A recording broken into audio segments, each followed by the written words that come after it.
you're doing well. It's been a while since I've hopped on here and shared a strategy with you because, of course, like you, I haven't been at school, but as you know, the teaching carries on. And so I wanted to share with you today a way that I've been using voice memos to respond to student writing. So I'm going to do this in kind of three waves. I'm going to talk about the why, going to quickly show you the how, and then I'm going to kind of do a think aloud and do the what. So you can kind of decide how long you want to hang on in this video.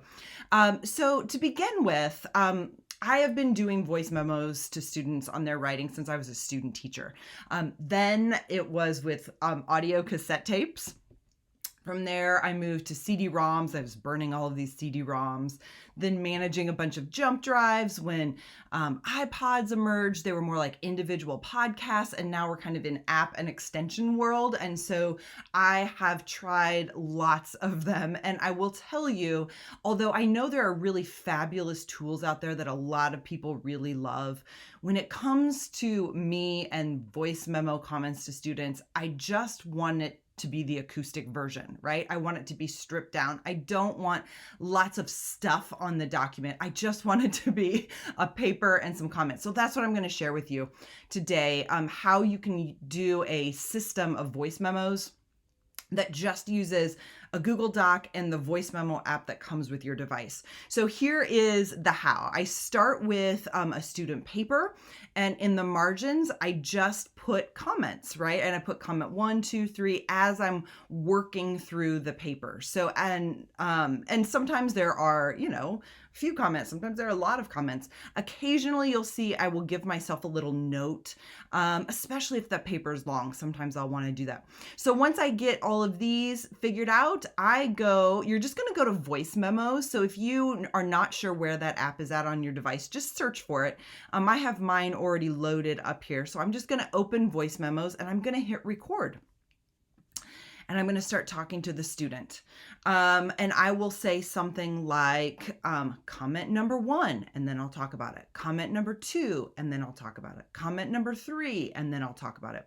So I'll tell you that this process, one thing that I love about it is when I'm talking to a student this way, I am not processing their paper. I see their face. I think about other things that they've written. I'm really trying to talk to them as a writer. So that part I really, really love. I'll also tell you, this doesn't save me any time at all, but the time that I spend, I always feel like I'm able to explain what I'm thinking and what I'm trying to get across to students in a way that's really worth the time. So once I'm done with that voice memo, I'm going to click done. And for this particular one, I'm just going to drag it onto my hard drive over here. Once I get over here, I'm going to rename it. So I'm going to student name. And then I have a folder with every student's name already preloaded. There's a folder within there for voice memos. I'm just simply going to drag this new voice memo into their folder. As soon as it's uploaded, I'm going to click on it, go to that share, get a shareable link, copy the link, and I'm going back to this paper, and I'm going to add a comment that says, at the very beginning of it, that says voice memo feedback here. I'm going to paste that link, which will be a hot link. The other thing that I always do, I don't know if you know that you can do this, you can hit the shift key and the plus sign and a bunch of emails will pop up. So I can choose the student that I want to tag, and it will, as soon as I create that little plus sign, it's like creating a task for the student.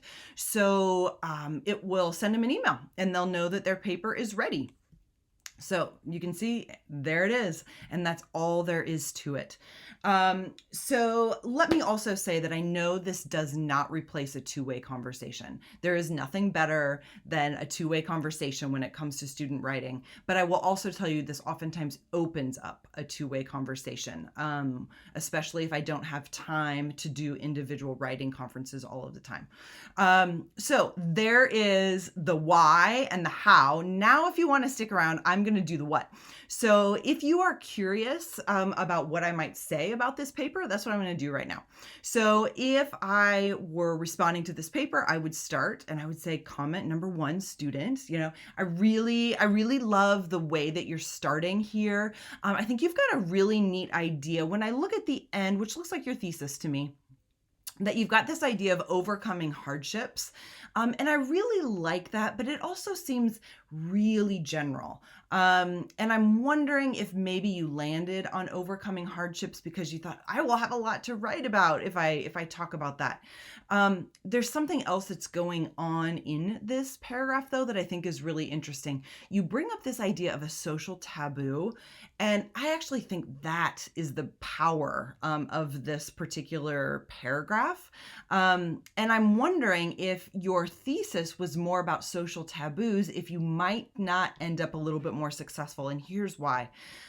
Overcoming hardships is kind of general, and it would be pretty hard, I think, to get yourself to talk about kind of precise examples of overcoming hardships in ways that are really unique to your thinking and to your analysis.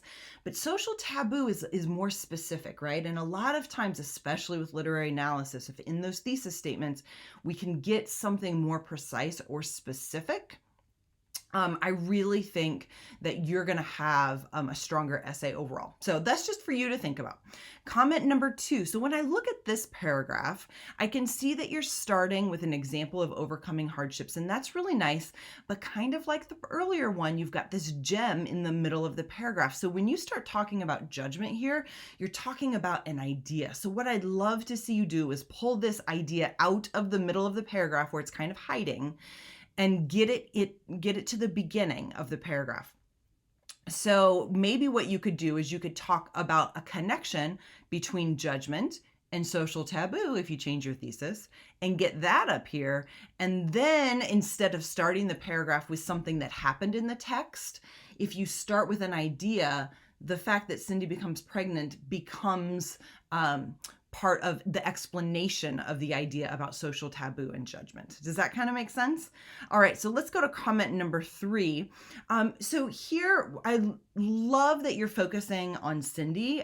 She's not one of the main characters in the text, but she's a really important one. So I'm really excited to see that you're focusing on her. And when I got to this paragraph, I really understood why, because you have a connection to her. So when we start to talk about our own experiences in literary analysis, we call that reader response. And here's what you need to remember about using reader response effectively in a paper. Reader response is not saying, Cindy was pregnant, I had a sister who went through this. That's a connection, right?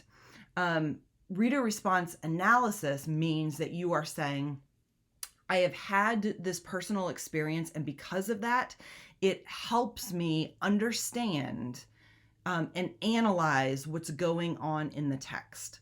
So there's a difference between saying this happened in the book, this happened to me, and I'm going to use my personal experience to show a depth of understanding about what happened in the text. So you want to make that shift, right?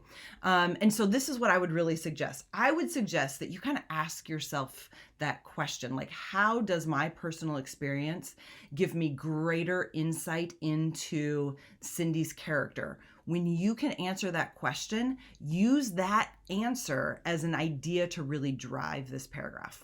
Okay? All right, keep it up. So that's how I would proceed, right? That's 3 comments. And that, that's a pretty heavy, kind of set of responses. So I'd probably go a little bit lighter on the rest of the paper, or probably just reiterate those few big things, because it's really those 3 big things that continue to show up in the rest of the essay. All right, so there you go. You got the why, you got the how, and you got to think aloud, the what it sounds like to give some of this feedback here. So I hope that is helpful for you. And I hope that you have a wonderful week. Take care, everybody.